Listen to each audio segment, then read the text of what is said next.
Assalamualaikum warahmatullahi wabarakatuh. Perkenalkan, nama saya Fitra Rahmita dari kelas Biologi 01 dari Universitas Negeri Makassar. Hari ini saya akan mempresentasikan mengenai panduan observasi dalam profiling peserta didik.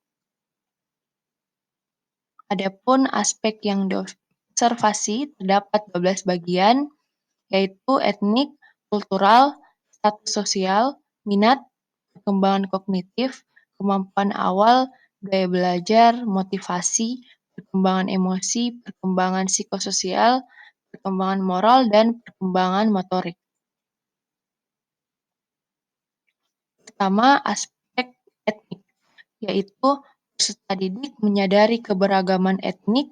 Kedua, peserta didik berteman dengan berbagai rekan sebaya dari berbagai daerah.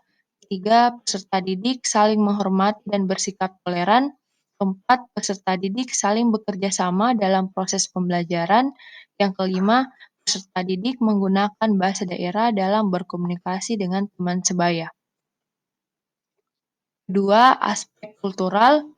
Peserta didik dapat menjadi komunikator yang baik dan mengusahakan tidak terdapat unsur menyinggung. Kedua, peserta didik dapat menjalin persaudaraan. Ketiga, peserta didik menghormati orang yang lebih tua dalam keluarga maupun masyarakat.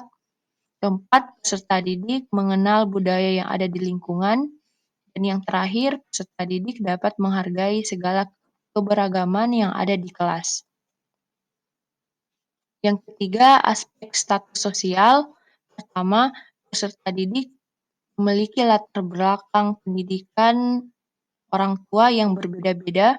Kedua, peserta didik tidak menerapkan perilaku diskriminatif. Ketiga, peserta didik saling berinteraksi dalam proses pembelajaran dengan tidak membedakan status ekonomi.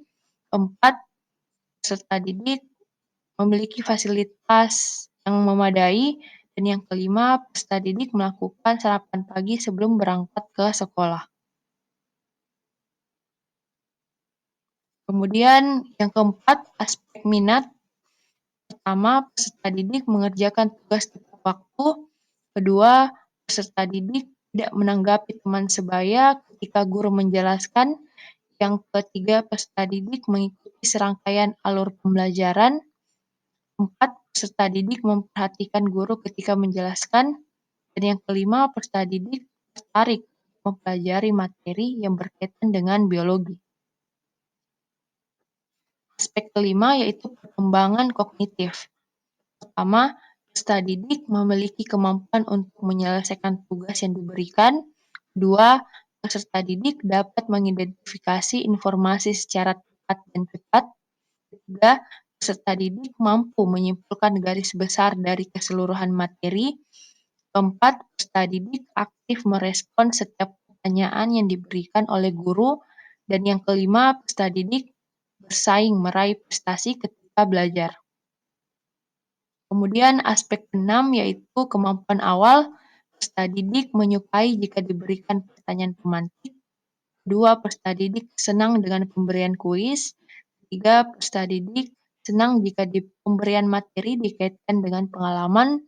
Keempat, peserta didik percaya bahwa materi yang dipelajari itu mudah. Dan yang kelima, peserta didik melakukan literasi sebelum mengikuti pembelajaran. Ketujuh, aspek gaya belajar. Pada bagian visual, peserta didik lebih suka membaca buku dan melihat gambar. Yang kedua, peserta didik lebih senang membaca dalam hati dengan cepat. Pada bagian auditori, peserta didik mudah menerima informasi yang disampaikan secara langsung.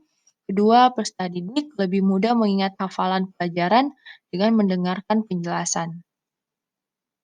Kemudian aspek kinestetik, peserta didik lebih senang belajar langsung dengan praktek.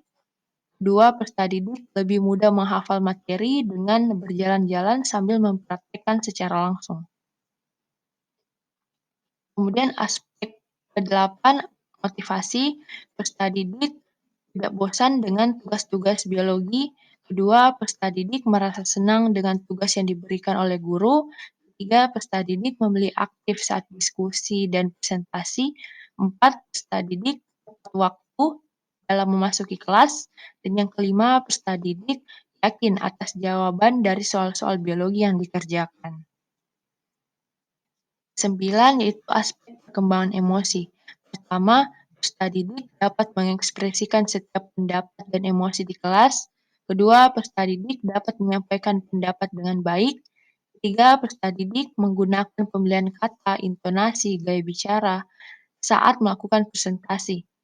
Keempat, peserta didik merasa nyaman dalam menyampaikan pendapat di depan umum. Kelima, peserta didik tampak percaya diri saat menyampaikan pendapat di depan umum. Aspek ke-10 yaitu perkembangan psikososial. Peserta didik dapat berinteraksi dan berkomunikasi dengan baik dalam grup maupun secara personal. Kedua, peserta didik senang mengajari teman sekelas yang belum memahami materi dengan baik. Ketiga, peserta didik membantu teman sebaya bila terdapat kesulitan. Keempat, peserta didik bersikap sopan dan santun dalam berinteraksi. Kelima, peserta didik membangun hubungan yang positif dengan guru, teman, dan mitra sekolah. 11. Aspek perkembangan moral. Pertama, peserta didik selalu memberikan contoh yang baik kepada temannya. Kedua, dalam menghadapi masalah, peserta didik melakukannya dalam melibatkan emosi. Ketiga, peserta didik sering membantah melawan ketika orang tua memberikan nasihat. Keempat, peserta didik pernah melanggar aturan yang sudah ditetapkan. Yang kelima, peserta didik menyapa apabila bertemu dengan guru di sekolah. Kemudian aspek perkembangan motorik. Yang terakhir, peserta didik mengalami peningkatan tinggi badan. Kedua, peserta didik mengalami peningkatan berat badan. Yang ketiga, peserta didik mengalami pubertas. Yang keempat, peserta didik gemar berolahraga.